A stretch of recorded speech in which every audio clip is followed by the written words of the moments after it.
Sérgio Pérez, tcheco, ganhou o Grande Prêmio de Sakir ontem. Que corrida mais sensacional. Aliás, que temporada sensacional, né? Vamos lá falar dessa prova histórica e do drama do George Russell. Vira!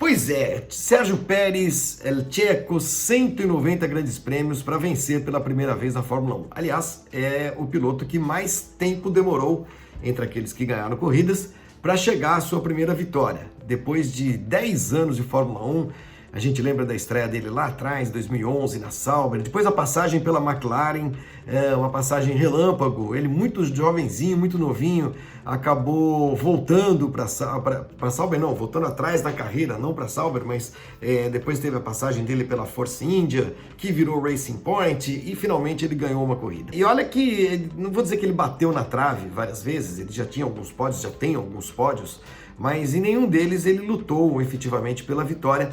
E ela aconteceu nessa prova de domingo, nesse circuito externo, nesse anel externo do circuito do Bahrein, de uma maneira dramática, inesquecível, histórica. Toda primeira vitória de um piloto é histórica, né? Todo piloto lembra da sua primeira vitória, é um momento marcante. Alguns talvez nem passem da primeira, né? No caso do Gasly, por exemplo, vocês acham que o Gasly vai voltar a ganhar a corrida? Acho muito difícil.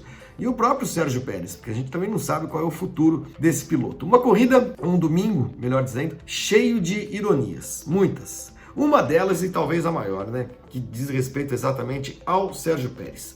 Esse cara, em 2018, tirou dinheiro do bolso para pagar salários de funcionários da Force India, entrou com uma ação na justiça para evitar que a Force India fosse à falência. Ele conseguiu, com a ação, cobrando a Force India, ele conseguiu fazer com que ela entrasse, a equipe, num regime de recuperação judicial, por isso não foi à falência, até que houvesse tempo de aparecer algum comprador, como no fim das contas apareceu o Lawrence Stroll. Quer dizer, o Sérgio Pérez é o cara que salvou a sua atual equipe de fechar as portas. E 2 anos depois recebi a notícia de que não estava nos planos para a próxima temporada 2021, quando a Racing Point vai se chamar Aston Martin, contratou o Sebastian Vettel, que é um movimento absolutamente legítimo também, enfim, trocar de piloto, tá tudo bem, faz parte da dinâmica das equipes da Fórmula 1, mas é uma pena a gente olhar para um cara como o Sérgio Pérez e imaginar que ele pode estar fora do grid. Um piloto como ele,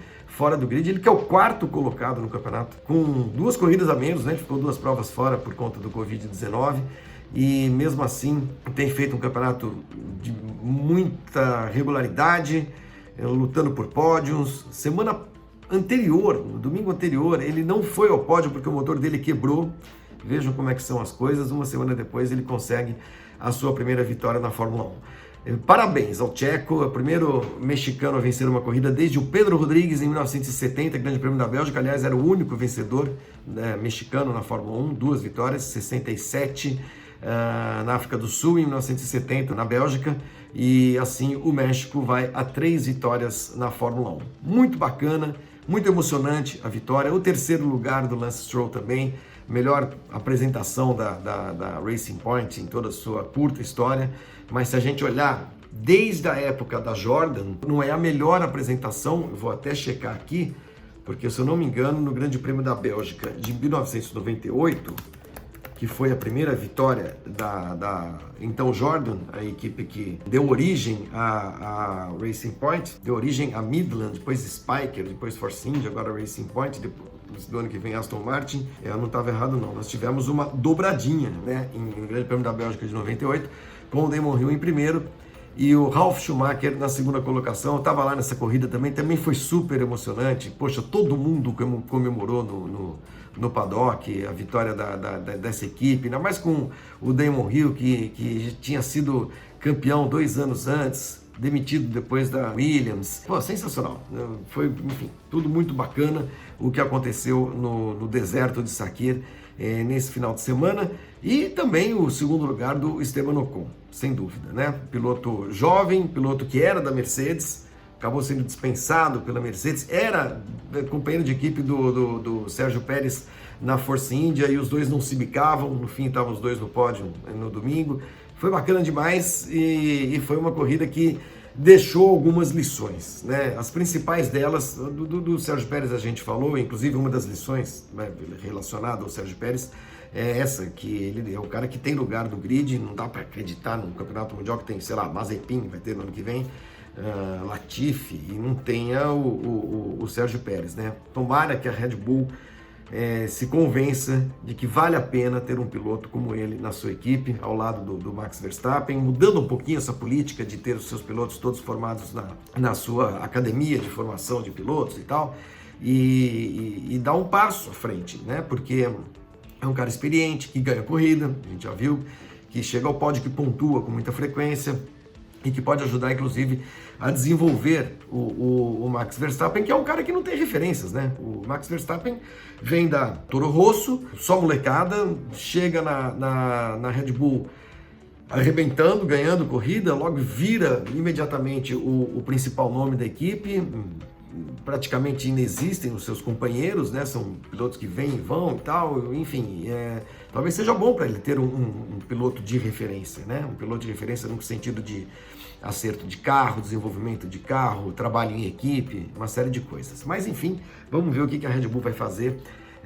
E acho que só vai tomar alguma decisão depois da corrida de domingo que vem agora em Abu Dhabi, que fecha o campeonato. Eu falava das lições, e essas lições, Sérgio Pérez à parte, elas têm a ver com a Mercedes, claro, com o Russell e com o Valtteri Bottas. A primeira coisa que a gente precisa combater é essa ideia simplificadora de que, tá vendo, com esse carro qualquer um ganha, por isso que o Hamilton é heptacampeão do mundo, tá vendo? Puxa vida, chegou um moleque lá, sentou, quase ganhou a corrida. Bom, primeiro que dos 7 campeonatos do Hamilton, não foram todos conquistados com enorme facilidade. Não, ele teve muita dificuldade para ganhar o primeiro, vocês se lembram, em 2008 contra o Felipe Massa.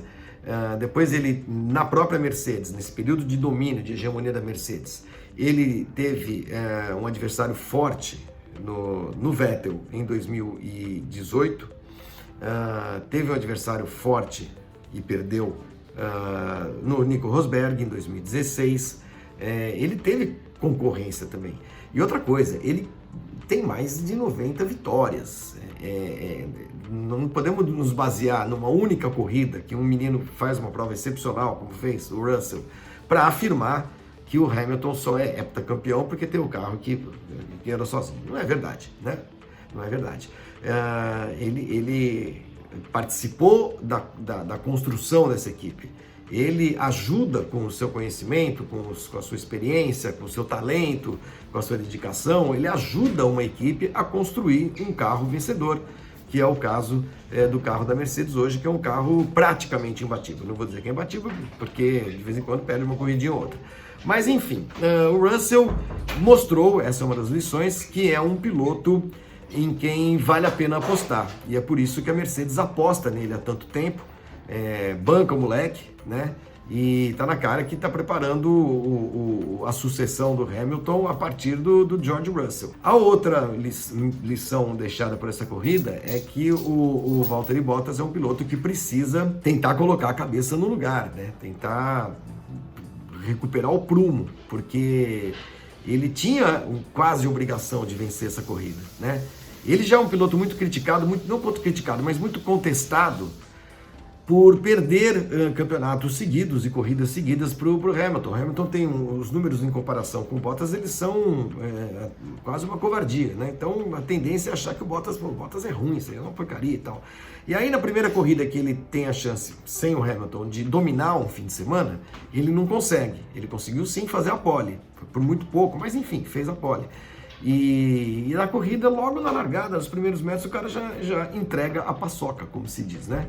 Largou mal e aí, a partir das primeiras voltas da corrida, com o Russell controlando o ritmo da prova, a gente não viu um Bottas com condição, com capacidade de partir para o ataque ou de estabelecer alguma estratégia que fosse capaz, que permitisse a ele ganhar a posição do Russell, seja nos pitstops, seja numa manobra de ultrapassagem, se aproximando e tudo mais. É verdade que quando aconteceu o fatídico safety car que levou a atrapalhada da Mercedes, o Bottas estava tirando. estava tirando a diferença pro Russell, mas não num ritmo que a gente pudesse afirmar que ele iria chegar e iria lutar pela vitória. Ele disse que sim, mas disse também que o Russell merecia a vitória. Foi elegante o Bottas, né?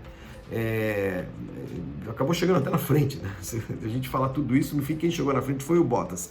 O Russell foi o grande nome, além do Checo, claro, mas foi o grande nome do domingo.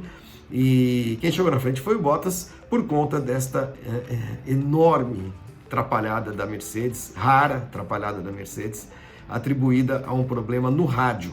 No rádio, a comunicação com a turma que faz a troca de pneus, houve aquele safety car meio maroto e outra ironia, causado pelo Jack Aitken, que era exatamente o substituto do Russell na Williams. Vejam como é que são as coisas, ele perde o bico.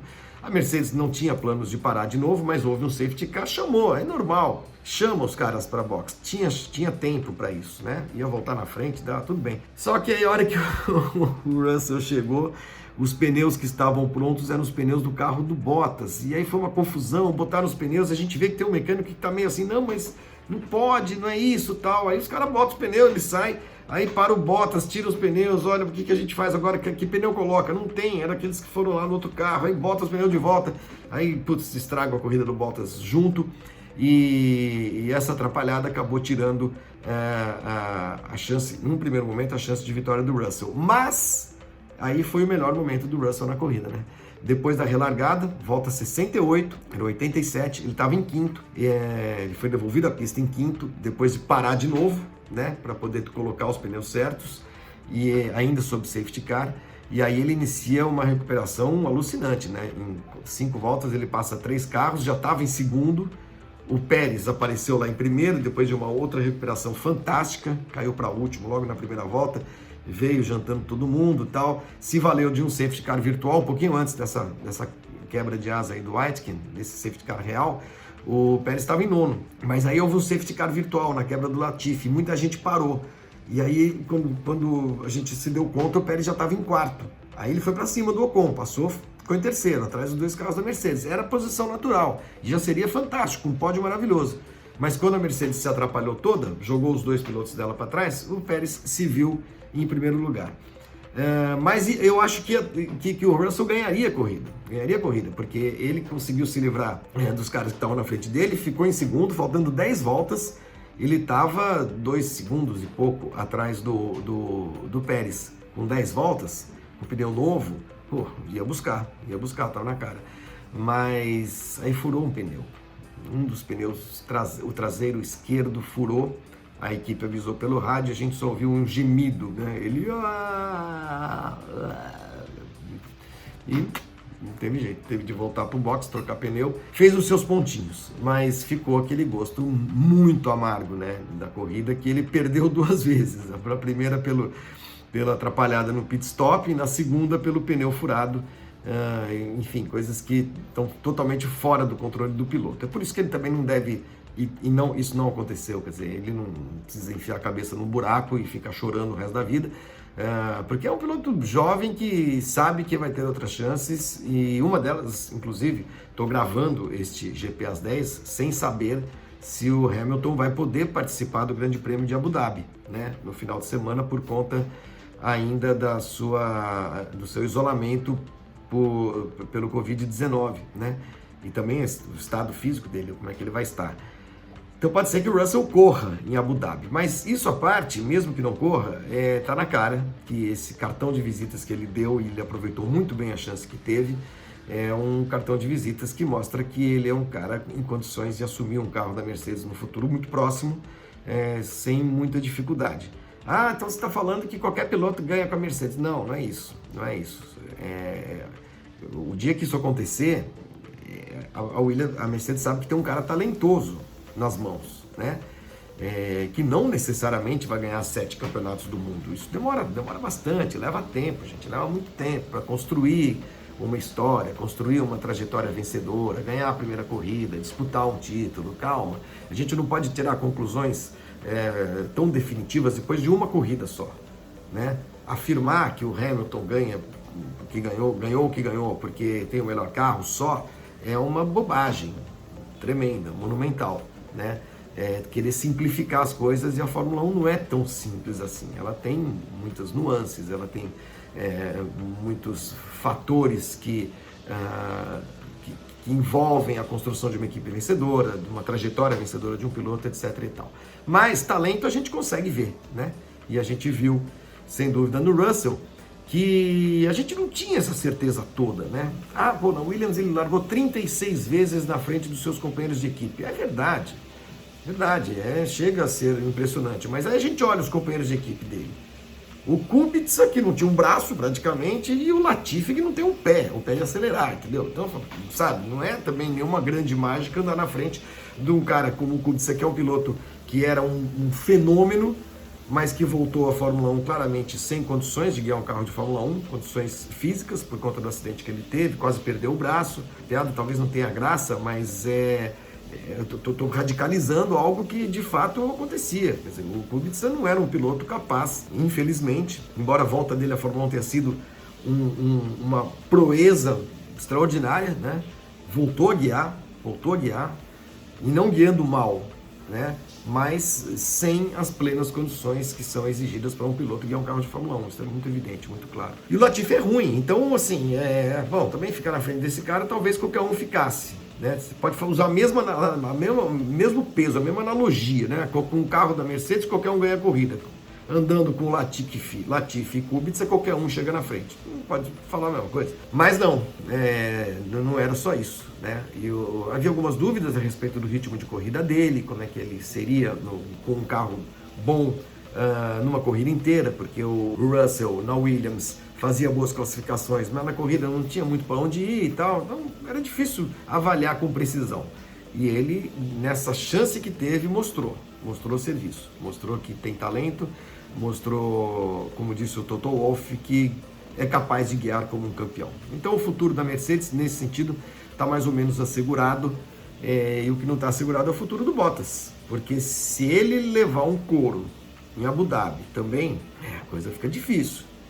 Como é que você justifica manter um piloto então tão talentoso quanto o Russell encostado na pior equipe do grid, na pior de todas, e manter um piloto que dá demonstrações de fraqueza ou de mediocridade em alguns momentos, num time que hoje tem o melhor carro disparado da Fórmula 1? Né? Como é que você justifica isso? Então o Bottas tem uma missão dura em Abu Dhabi, e ele vai precisar de uma cabeça muito boa, um preparo psicológico, emocional muito bom, muito forte, para conseguir andar na frente do George Russell. Que também não é impossível, não é que o Russell é o novo Schumacher, o novo Hamilton, é um piloto muito bom, e para andar na frente dele o Bottas vai ter que ser muito bom também, né? E não se deixar envolver pelas críticas que está sofrendo desde que começou a corrida do Bahrein, desde de Sakir, né? Dessa última prova de domingo, desde os primeiros metros. Neguinho olha e fala assim, não dá, esse Bottas não também, né, caramba, qual é, né? E ele vai ter de dar a volta por cima, vamos ver se vai conseguir. Por isso vai ser muito interessante essa corrida de Abu Dhabi, se o Russell correr, né? Vamos ver, se não correr, vai ficar por isso aí mesmo. A gente vai ficar com essa grande, ótima imagem do George Russell e com a péssima imagem do Valtteri Bottas, a não ser que ele ganhe a corrida de Abu Dhabi. Mas é isso, foi uma prova muito legal, num campeonato que, graças a essas corridas de emergenciais, corridas tapa-buraco, teve alguns espetáculos muito bons, maravilhosos, né? Portimão, Mugello, Imola, Turquia, Nürburgring, essa prova do Bahrein. Foi muito legal ver algumas pistas de volta e algumas corridas imprevisíveis, né? Porque os caras simplesmente não conhecem as pistas, não conhecem o asfalto, não conhecem nada. E quando você joga todo mundo no desconhecido, a chance de acontecerem coisas mais imprevisíveis, ela aumenta bastante. E é um ano em que já tivemos uma vitória de AlphaTauri e uma vitória da Racing Point. Foi muito legal. Legal ver o Pérez ganhar, legal ver o Pérez emocionado, e legal que essa temporada termina com um grande espetáculo. Sem muitas expectativas para Abu Dhabi, todo mundo sabe que é uma pista chatíssima, normalmente faz corridas chatíssimas também, mas como a gente tem tido algumas surpresas nesse ano, pode ser, quem sabe, que essa prova que encerra o campeonato seja uma prova legal também. Foi muito bacana, muito legal Bahrein, Sakir, aliás as duas corridas, né, do Bahrein, até pelo drama da outra, da anterior. Eu estava de férias aqui do Grande Prêmio, nem falei sobre o acidente do Grosjean e tudo, mas já falamos tudo, já, enfim, está tudo registrado nos nossos programas, nos nossos textos e tudo mais. Mas foram duas corridas épicas, né? A do acidente do Grosjean e essa prova de domingo com a vitória de Checo Pérez. Arriba, México! Valeu, boa semana para todo mundo e até a próxima. Tchau!